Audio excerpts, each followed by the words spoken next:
បន្ទាប់ពីវីដេអូទី2នេះនេះគឺយើងកំពុងតែធ្វើដំណើរទៅភ្នំកំពង់ត្រាចយើងមានគម្រោងថានេះមកដល់ភ្នំកំពង់ត្រាច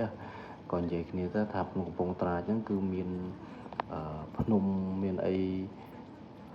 ជីសេះជីអីចឹងណាអញ្ចឹងក៏សម្រាប់ចិត្តថាត្រូវទៅភ្នំកំពង់ត្រាចហ្នឹងហ្មងចូលមើលមកសន្ទុះអញ្ចឹងណាបងប្អូនអញ្ចឹងក៏សម្រាប់ចិត្តថាឥឡូវទៅជ្រុលទៅកែបហើយក៏រកផ្លូវចូលភ្នំកំពង់ត្រាចហ្នឹងហ្មងទៅពួកឲ្យជីកាត់ផ្លូវហ្នឹងហើយអញ្ចឹងក៏ជីជ្រៀតថតអញ្ចឹងបដាបរំទៅដល់ភ្នំកំពង់ត្រាចអញ្ចឹងណាបងប្អូនហើយទេសភាពនៅភ្នំកំពង់ត្រាចហ្នឹងគឺភ្នំលហលហេវសងខាងហ្នឹងហ្មងគឺខៀវខ្ចីហ្មងណាហើយអានេះក៏មកដល់ភ្នំកំពង់ត្រាចមកដល់ច្រកចូលហ្នឹងជីចូលអញ្ចឹងទៅអ្នកស្រុកអ្នកភូមិនៅអមអញ្ចឹងផ្ទះនៅភ្នំហ្នឹងហើយដល់ពេលចូលទៅដល់ហ្នឹងគឺមិនជ្រៅហ្មងទេបងប្អូនហើយនឹងគឺមានទៅដល់គឺមានប្រិមិត្តរងចាំច្រើនណាស់ហើយមានអ្នកចាំណែនាំផ្លូវ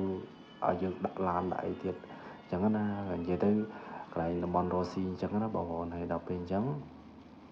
ណែសិតតែប្រិមិត្តតាមមកឲ្យតែឃើញមានឡាននឹងតាមមកមានកាយមកទទួលហ្មងអ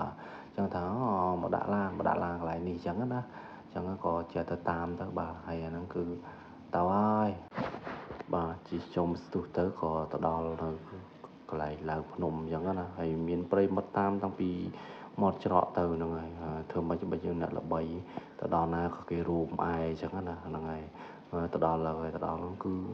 គឺថាមនុស្សរោមអែហ្មងគឺចាំទទួលយើងហ្មងស្វាគមន៍រីករាយស្វាគមន៍យើងហ្មងសុំសរសើរហ្មងបងប្អូនមិននឹកស្មានថាខ្ញុំល្បីដល់ថ្នាក់នេះសោះគ្រាន់តែចូលទៅដល់គឺមានអារម្មណ៍អែតែម្ដង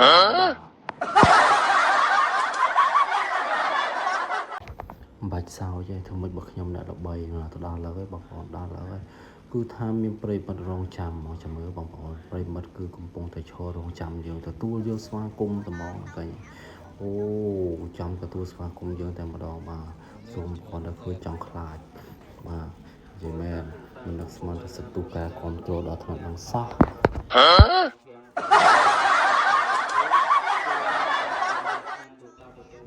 ចូលទៅចុះមកហើយក៏ចូលបច្ច័យតិចតួចដើម្បីសុំសេចក្តីសុខតាមផ្លូវទាំងទៅទាំងមកអញ្ចឹងណា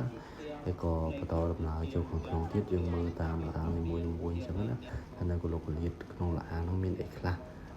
គឺមានច្រើនមែនទែនគាត់ថាដោយសារពេលខ្លីអញ្ចឹងយើងចូលបានតែបន្តិចទេហើយក៏ឆ្លៀតជាទេសៈហើយជាប្រជុំទៅហ្នឹងហើយទីទៀតក៏ទៅមើលវីដេអូនៅក្នុងលអាងដែរខ្ញុំថតទ្រុសអញ្ចឹងណា